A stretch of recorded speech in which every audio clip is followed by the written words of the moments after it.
Hello and welcome back to Andy's Bet Club podcast, the podcast where we look at some of the biggest games in Europe and bring you a four-leg bet builder for those games. This week, we are back in the Premier League. This weekend, we've got Manchester United versus Spurs at Old Trafford. As always in these podcasts, I'm joined by two of Andy's Bet Club experts. This week, we're joined by Robin and Rob. Fellas, congratulations are in order. We had our first winner from the podcast last weekend. Spurs versus Manchester City was a winner. Robin, we're going to come to you first, mate. Were you screaming at the television? I just spoke to you off the call previously, and you said it was quite an easy one to come in. So how were you feeling when those three ticks were all in at half time?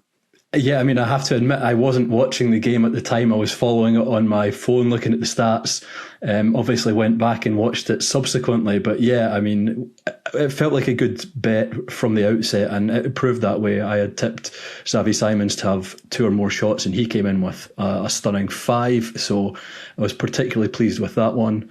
And it's great to get our first winner.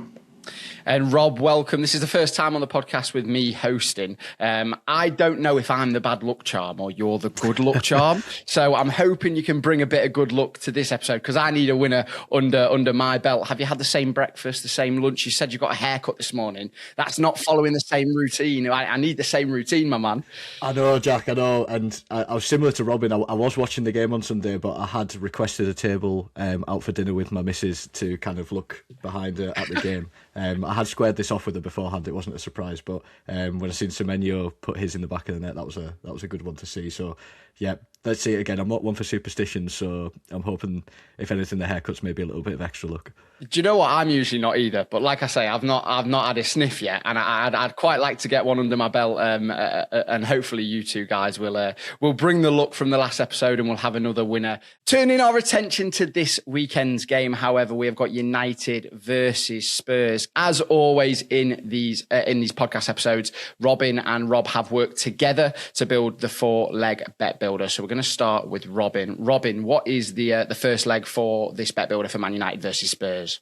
Well, after it came in last week, I thought it would be rude to overlook Xavi Simons again. And it's the same bet. It's 2+ shots and it's available at 1.67.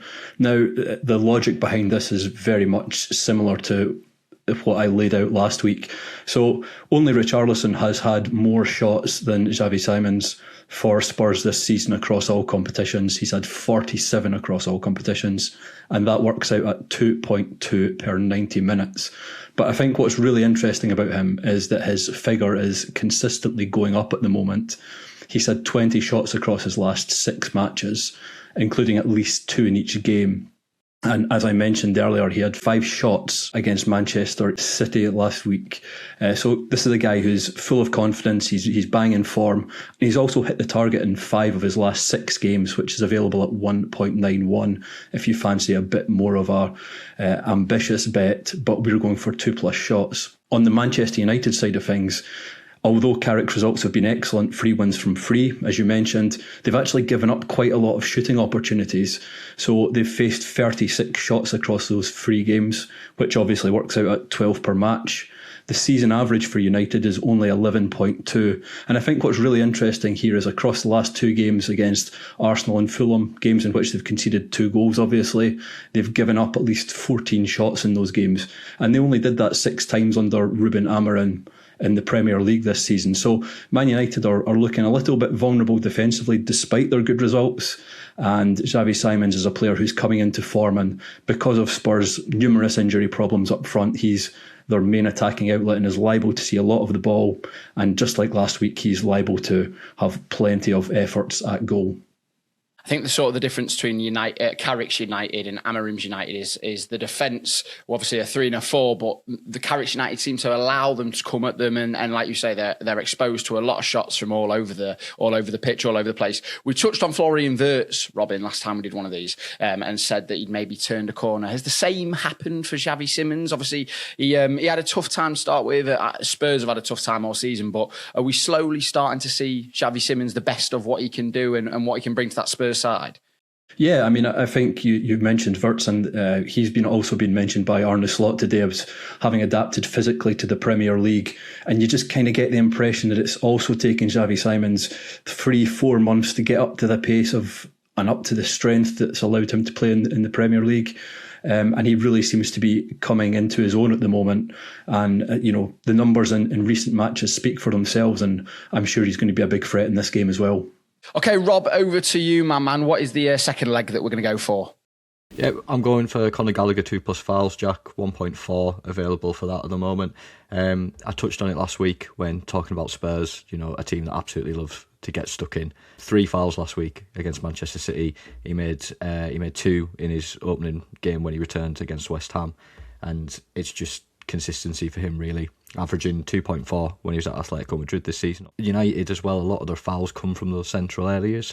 Obviously Bruno Fernandes, the way he's playing at the moment, is the man to stop really for Spurs. I think if Spurs are hoping to get anything from this, they have to do their best to close him down. Obviously a much harder job than just saying it.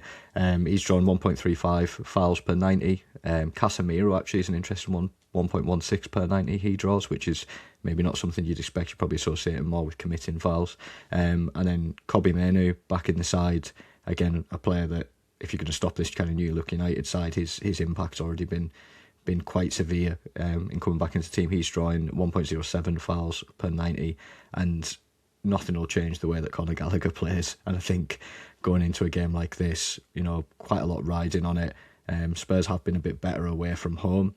A bit better at applying pressure. I think it suits them a bit more to see a little bit less of the ball and allow those players to kind of do what they do. A lot of Man United players that are regularly fouled come in the wide areas, but in that midfield battle, obviously you've said that Spurs are very physical. They are very physical. They're very combative, and Casemiro has been that since he come to the Premier League. But will Conor Gallagher be mostly looking to foul Bruno Fernandes? Will it be Mainoo or will it be Casemiro? If you were to force me to pick one, Jack, I think I'd have to go for one of the deeper players. I think the way that Gallagher plays, as opposed to someone like a Palhinha or a Bentancur who kind of want to screen a bit more, Gallagher is much more aggressive. He wants to get up onto the opposition and stop them. And I think with someone like how well we saw Mainoo play against Manchester City in particular, with his ability to they've freed him up really to kind of float around and play together. They need someone with legs to get up and get onto him. And so if you were, I think that's more likely where the fouls are going to come from. But, we see Bruno Fernandes want to drop in and get the ball at times as well. And there'll be times when United will have periods of play where Spurs are going to have to naturally sit back. And I think the thing with Gallagher is that he's just so hell-bent on getting the ball back that sometimes it does lead to him just kind of overexerting a little bit. Like when he could just kind of sit off and hold, he's just snapping at people's heels. So, yeah, I think I'd go for probably one of the deeper players most likely, but I'd take it on absolutely anyone, of course.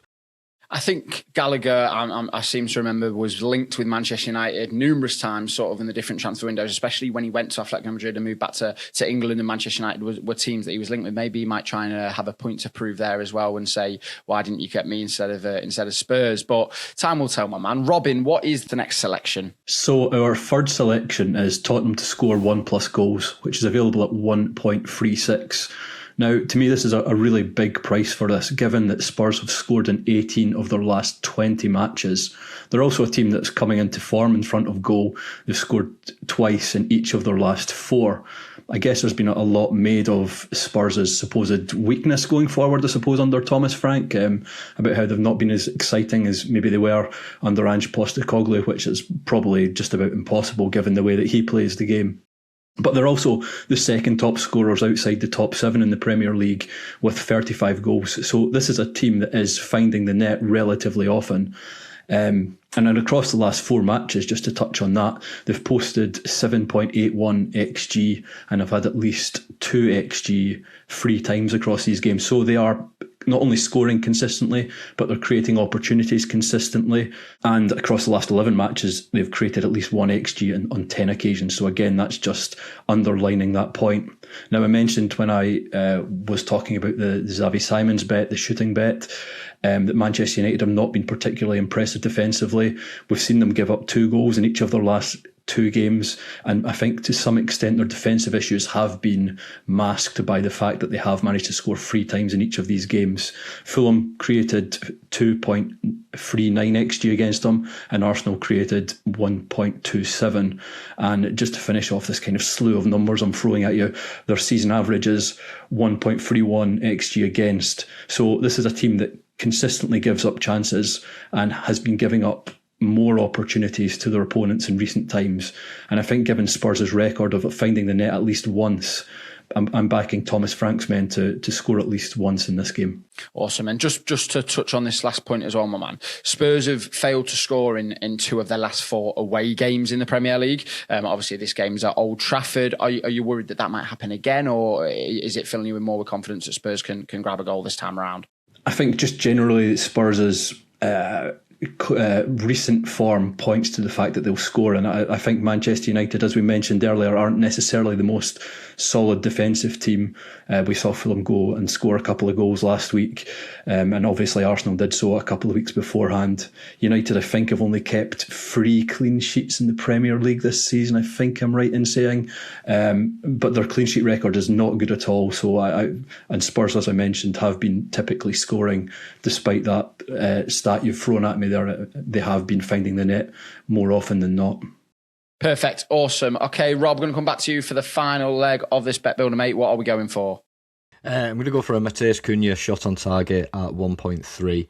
I love him, to be honest. I'm by no means a Manchester United fan, but I just love those kind of exciting players that can do it all themselves if they need to. And I think that's always somewhere I'd gravitate to for a shot on target bet, is someone who's got a lot of different means to get into that tick on your bet slip.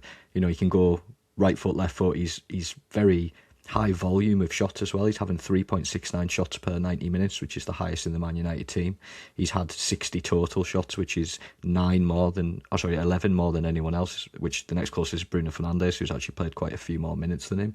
In terms of actual shots on target, 1.45 per 90, which is really consistent. Again, I think that puts him third per 90 in the United team, behind Mbeumo and Sesko, but obviously Sesko's not played as much there as well.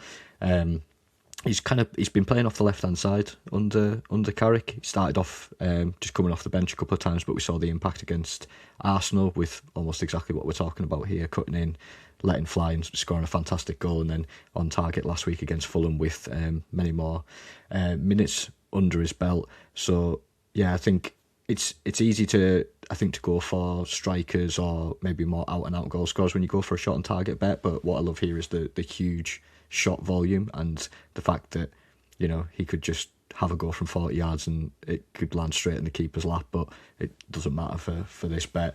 And I think as well, Spurs, their defensive frailties that are still very much there. Although they did get a positive result last week, I don't think anyone was particularly impressed by large periods of the game. They let City have a lot of the ball and didn't really offer a lot at times. I think there will be plenty of periods where they are kind of trying to camp in a bit here, as I mentioned before, and that'll be the perfect opportunity for Cunha to let fly.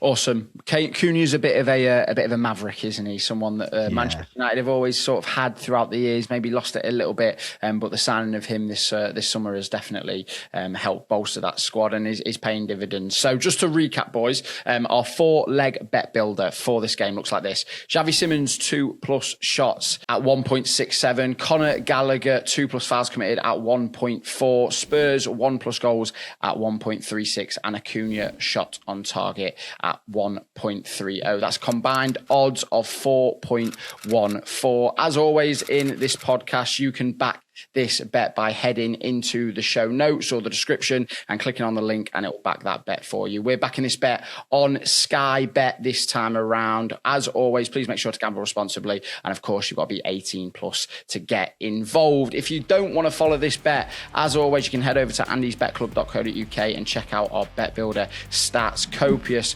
amounts of information on there for you guys to build your own bet if you don't want to side with ours. Another episode will be out tomorrow morning as well, previewing Liverpool versus Manchester City. But fellas, thank you very much for joining me. As always, make sure to subscribe on all platforms so you don't miss out on the next episode. That's it for today, however. Good luck with your bets, and we'll see you all next time.